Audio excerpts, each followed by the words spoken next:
اللہ کے رسول نے ان کو کھجور کی چھال سے بھرا ہوا چمڑے کا ایک تکیہ دیا اور اسی طریقے سے 2 چکیاں دی آپ نے اور 2 مشکیزے دیے، اور پہلے ہی دن انہوں نے اللہ کے نبی صلی اللہ علیہ وسلم کے لیے کھانا بنایا۔ حضرت ام سلمہ کھانا بنانے میں ماہر تھی، پہلے دن انہوں نے اللہ کے رسول کے لیے کھانا بنایا۔ اللہ کے رسول کا کہ جو حجرے تھے، آپ کی ازواج مطہرات کی حجرے کیسے تھے؟ علامہ ابن سعد نے نقل کیا ہے کہ کچی اینٹوں کی دیوار تھی، کھجور کے چھپر کی چھت تھی، اور دروازے پر ایک ٹاٹ لٹکا تھا 2x5 کا، 2 فٹ چوڑا 5 فٹ لمبا۔ یہ اللہ کے رسول کا حجرہ تھا۔ ولید بن عبد الملک کے زمانے میں جب مسجد نبوی کی توسیع ہونے لگی تو ولید بن عبد الملک نے حکم دیا کہ یہ حجرے توڑ کر کے ان کو مسجد میں شامل کر دیا جائے، مسجد کو اور تھوڑا بڑھا دیا جائے۔ تو جب یہ حجرے توڑے جا رہے تھے، اہل مدینہ زار و قطار رو رہے تھے، اور سعید ابن مسیب جو اس دور کے ایک بہت بڑے اللہ والے تھے، تابعین کے سردار تھے، سعید بن مسیب کا جملہ تھا، انہوں نے کہا تھا کہ واللہ لوددت انہم لو ترکوہا، اللہ کی قسم میں تو چاہتا ہوں کہ رسول کے ان حجروں کو اسی طرح برقرار رکھا جائے تاکہ آنے والی نسلیں دیکھیں کہ مال اور دنیا کی دولت کو پانے کے لیے لوگ اتنا ایک دوسرے سے لڑتے ہیں اور ایک دوسرے سے اتنا مرتے کٹتے ہیں، ذرا دیکھیں کہ ان کے رسول کے کمرے کیسے تھے اور رسول کی زندگی کیسی تھی۔ میں تو چاہتا تھا کہ اللہ کے رسول کے حجرے اپنی جگہ برقرار رہیں۔ یہ زندگی گزاری تھی اللہ کے رسول کی بیویوں نے۔ حضرت ام سلمہ رضی اللہ تعالیٰ عنہ نبی کی بیوی ہونے کے پہلے بھی اسلام کی راہ میں قربانی دیتی رہیں، ہجرت کرتی رہیں، بال بچوں سے دوری کا زخم سہا، اور نبی کے نکاح میں آنے کے بعد، نبی کی بیوی بننے کے بعد، امت کی ماں بننے کے بعد بھی ان کی زندگی کا ایک ہی مقصد تھا، اسلام کی کیسے خدمت کروں، نبی کی کیسے خدمت کروں۔ اللہ کے نبی سے بے انتہا محبت کرتی تھی۔ اللہ کے نبی جب بیمار ہوئے اپنی زندگی کے آخری ایام میں، اللہ کے رسول کی خواہش تھی کہ میں اپنی زندگی کے آخری ایام حضرت عائشہ کے کمرے میں گزاروں، لیکن حضرت ام سلمہ بار بار آتی تھی، اس بیماری کے ایام میں حضرت عائشہ کے حجرے میں آتی تھی، اللہ کے رسول کی حال چال لیتی تھی۔ ایک دن اللہ کے رسول کو تکلیف میں دے کے چیخنے لگی، چلانے لگی۔ اللہ کے رسول نے کہا کہ صبر کرو، بہت محبت کرتی تھی اللہ کے رسول سے۔ اللہ کے رسول کے کچھ بال انہوں نے بچا کے رکھے تھے، انہیں چاندی کی ایک ڈبیا میں رکھا تھا بطور تبرک، اور صحیح بخاری کی روایت ہے 5896 نمبر کی۔ یہ مدینہ کے اندر کسی کو نظر لگتی تھی، کوئی بیمار ہوتا تھا تو لوگ ام سلمہ کے گھر برتن میں پانی بھیجتے تھے، اور وہ اللہ کے رسول صلی اللہ علیہ وسلم کے بالوں کو حضرت ام سلمہ اس برتن میں ڈالتی تھی، اور لوگ اس پانی کو جا کے پیتے تھے۔ اللہ تعالیٰ شفایا۔ نبی کے جسم سے تبرک حاصل کیا جاتا ہے، یہ بھی نقطہ یاد رکھیں۔ ہم اہل حدیث ہیں، ہم فضول عقائد نہیں رکھتے، فضول چیزوں سے تبرک حاصل کرنے کو گناہ سمجھتے ہیں، مگر جو تبرک ثابت ہے اس کو ہم ثابت مانتے ہیں۔ جو چیز اللہ کے رسول کے بدن سے ٹچ کی ہو اس سے صحابہ نے تبرک حاصل کیا ہے، اور یہ ثابت ہے۔ مگر آج دنیا میں بہت ساری جگہوں پر اللہ کے رسول کے منہ مبارک آپ کے بال کے نام سے چیزیں موجود ہیں، اللہ کے رسول کے نعلین مبارک آپ کے جوتے کے نام سے چیزیں مشہور ہیں، ان کی کوئی سند نہیں ہے، ان کے بارے میں کوئی اوتھینٹک پروف نہیں ہے، تو ہم ان کو تبرک کا درجہ نہیں دے سکتے، ہم ان کو تبرک نہیں مانتے۔ ہاں، صحابہ کے زمانے میں، تابعین کے زمانے میں بعض ایسی چیزیں تھی، اللہ کے رسول کا کرتا تھا، اللہ کے رسول کے چند بال تھے، اللہ کے رسول کی ضرورت کی چیزیں تھی، صحابہ نے ان سے تبرک حاصل کیا۔ حضرت ام سلمہ رضی اللہ تعالیٰ عنہ اللہ کے رسول سے اتنی محبت کرتی تھی کہ ان بالوں کو انہوں نے محفوظ کر کے رکھا تھا۔ بہت سخاوت بھی تھی ان کے اندر، بہت فیاض تھی۔ حضرت عمر فاروق نے اپنے دور میں 12,000 درہم مقرر کیا تھا تمام ازواج مطہرات کے لیے۔ ام سلمہ رضی اللہ عنہا کے گھر میں 12,000 درہم آتے تھے، وہ سب کا سب اللہ کی راہ میں خرچ کر دیتی تھی، اپنی ضرورت کے علاوہ باقی سب اللہ کی راہ میں خرچ کر دیتی تھی۔ یہ وہ بیوی ہیں اللہ کے رسول کی جنہیں اپنے حقوق بھی پتا تھے اور اپنی ذمہ داریاں بھی پتا تھی۔ موقع آیا تو حضرت عمر کو ڈانٹ دیا انہوں نے۔ یہ حضرت عمر کو کون ڈانٹتا تھا؟ حضرت عمر سے سب ڈرتے تھے، مگر ام سلمہ رضی اللہ تعالیٰ عنہ نے ایک مرتبہ حضرت عمر کو ڈانٹ دیا۔ ایک مرتبہ اللہ کے رسول سے اور آپ کی بیویوں سے کچھ ناراضگی ہو گئی، حضرت عمر آئے اور ایک ایک بیوی کے گھر جا کر کے سمجھایا کہ دیکھو باز آ جاؤ، رسول کو ناراض مت کرو، رسول کو ناراض کرو گی اللہ تم سے بہتر بیوی رسول کو دے دے گا۔ جب حضرت عمر سب سے آخر میں حضرت ام سلمہ کے گھر آئے اور حضرت ام سلمہ سے بھی یہی بات کہی کہ اللہ کے رسول کو ستاؤ مت، تکلیف مت دو، ورنہ اللہ تم سے بہتر بیوی رسول کو دے دے گا۔ تو ام سلمہ رضی اللہ تعالیٰ عنہ نے بڑے غصے میں کہا کہ اے عمر، ہمیں نصیحت کرنے کے لیے کیا رسول کافی نہیں ہے؟ تم نصیحت کرنے چلے آئے ہو، رہنے تو اپنا کام کرو، اللہ کے رسول ہمیں نصیحت کرنے کے لیے کافی۔ یہ جملہ تھا حضرت ام سلمہ۔ حضرت عمر کو ڈانٹ دیا، حضرت عمر چلے گئے وہاں سے۔ تو ان کو اپنی ذمہ داریاں پتہ تھی، اپنے حقوق پتہ تھی، اور اللہ تعالیٰ نے بہت جینیس دماغ دیا تھا۔ کبھی کبھی ان کی جو رائے تھی، جو مشورہ تھا، وہ اللہ کے رسول نے مانا ہے۔ صلح حدیبیہ کا موقع یاد کیجیے، اللہ کے رسول نے مشرکین کے ساتھ صلح کر لی، پیکٹ کر لیا۔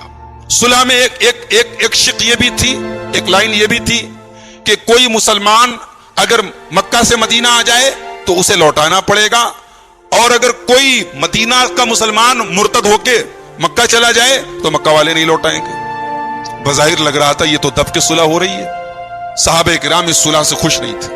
اور جب یہ طے ہو گیا کہ اللہ کے رسول احرام پہن کر کے آئے ہیں، عمرہ کرنے کے مقصد سے آئے ہیں، مگر اب یہیں پر احرام اتار دیں، اپنے بال کٹوا لیں، جانور ذبح کر لیں، اب یہاں سے آگے نہیں جانا ہے، اللہ کے رسول نے صحابہ کو حکم دیا کہ اپنے اپنے جانوروں کی قربانی کر لو اور اپنے اپنے بال کٹوا لو۔ ایک صحابی کھڑا نہیں ہوا، صحابہ غصے میں۔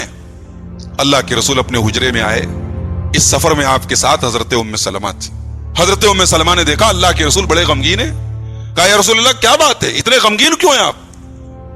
کہا کہ ام سلمہ، آج پہلی مرتبہ ایسا ہوا ہے کہ میری بات میرے صحابہ نے نہیں مانی۔ میں نے کہا کہ اپنے بال کٹوا لو، اپنے جانوروں کو ذبح کر لو، کوئی تیار نہیں ہے۔ حضرت ام سلمہ نے کہا یا نبی اللہ تحب ذالک اتحب ذالک، اے اللہ کے نبی آپ چاہتے ہیں نا کہ ایسا ہو جائے؟ اخرج، آپ نکلیے، ثم لا تکلم احدا، کسی سے بات مت کیجیے، کسی سے بات مت کیجیے، حتی تنحر بدنک، آپ اپنے اونٹ کی قربانی جا کر کے کر لیجیے، وتدعو حالقک، اور نائی کو بلوائیے، فیحلقک، اور اپنے بالوں کو مڑوا لیجیے۔ اللہ کے رسول نے ایسا ہی کیا، آپ نکلے، اپنے اونٹ کی قربانی کی، نائی کو بلوایا، اپنے بال مڑوا لیے۔ صحابہ کرام نے یہ منظر دیکھا، فوراً انہوں نے بھی قربانی کر لی، اور سارے صحابہ نے اپنے اپنے اونٹوں کو قربان کر دیا۔ حافظ ابن حجر رحمۃ اللہ علیہ، یہ صحیح بخاری کے اندر یہ حدیث موجود ہے 2731 نمبر کی۔ حافظ ابن حجر اس حدیث پر کمنٹ کرتے ہوئے کہتے ہیں کہ وَإِشَارَتُهَا عَلَى النَّبِيِّ صلی اللہ علیہ وسلم يَوْمَ الْحُدَيْبِيَّةِ تَدُلُّ عَلَى وُفُورِ عَقْلِهَا وَصَوَابِ رَأْيِهَا۔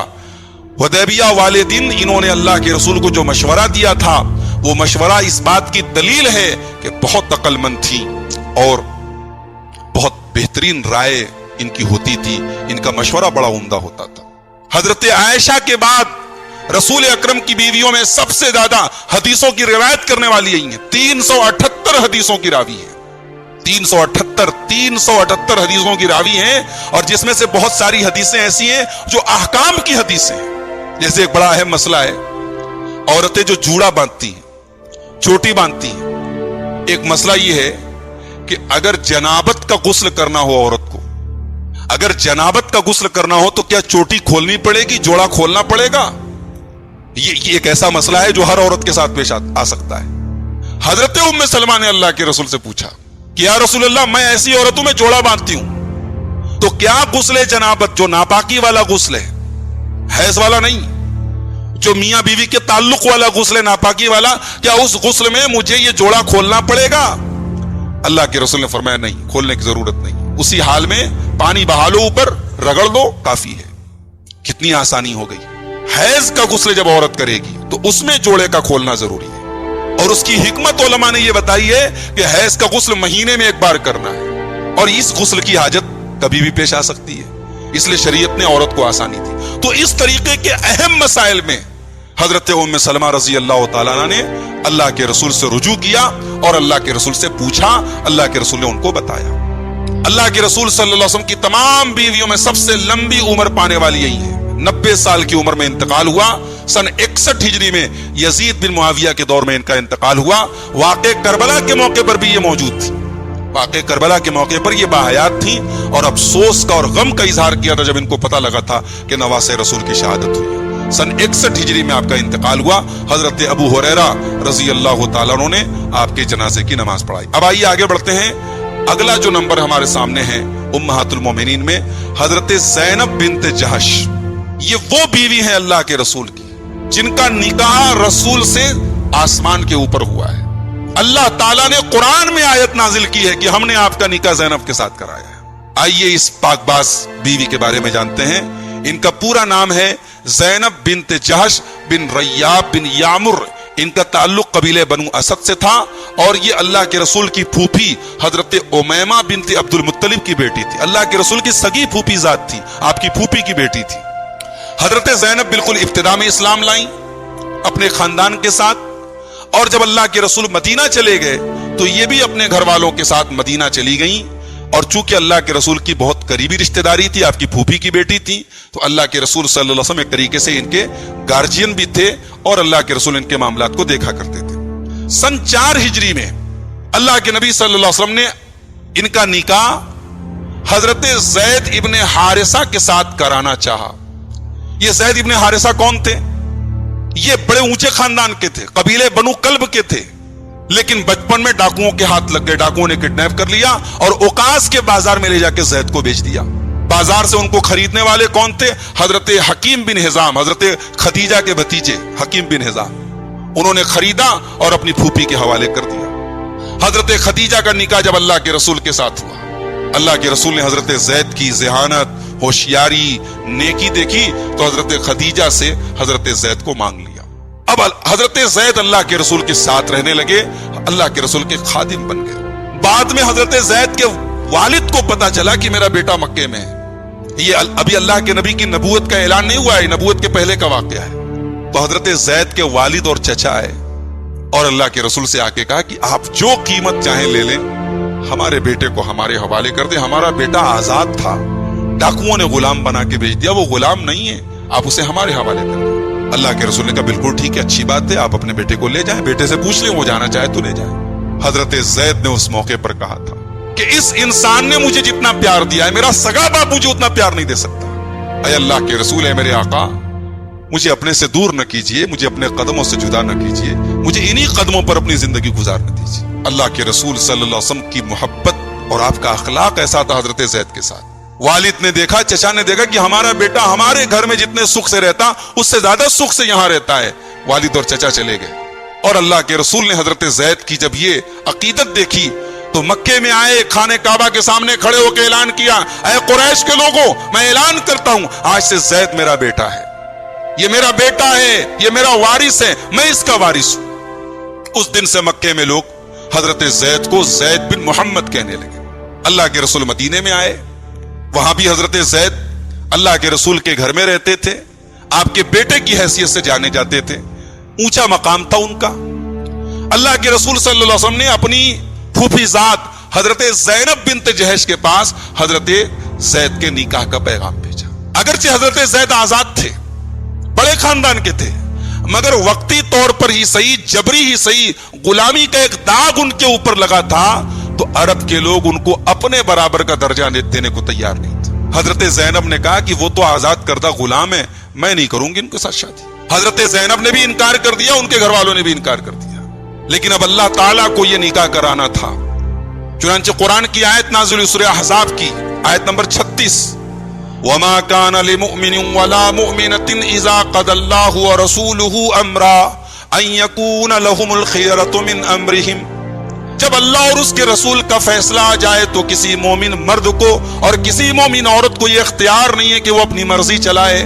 جب اللہ کا یہ حکم ہو رہا ہے, جب رسول کا یہ حکم ہو رہا ہے اور اس رسم کو توڑا جا رہا ہے اور انسانوں کی برابری اور اونچ نیچ کو ختم کر کے انسانوں کو برابر کیا جا رہا ہے اور دنیا کو یہ میسج دیا جا رہا ہے کہ حضرت زید کو اگر غلام بنا دیا گیا تو غلام بنا دینے سے ان کا درجہ کم نہیں ہو جاتا. اللہ کی نظر میں تو تقویٰ کی بنیاد پر لوگوں کے درجے طے ہوتے ہیں. اس لیے یہ آیت نازل ہوئی, اور جب یہ آیت نازل ہوئی حضرت زینب اور ان کے گھر والوں نے اس رشتے کے لیے حامی بھر دی.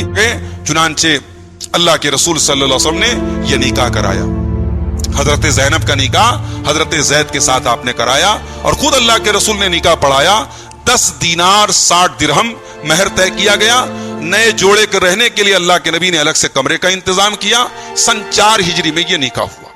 نکاح تو ہو گیا, مگر میاں بیوی میں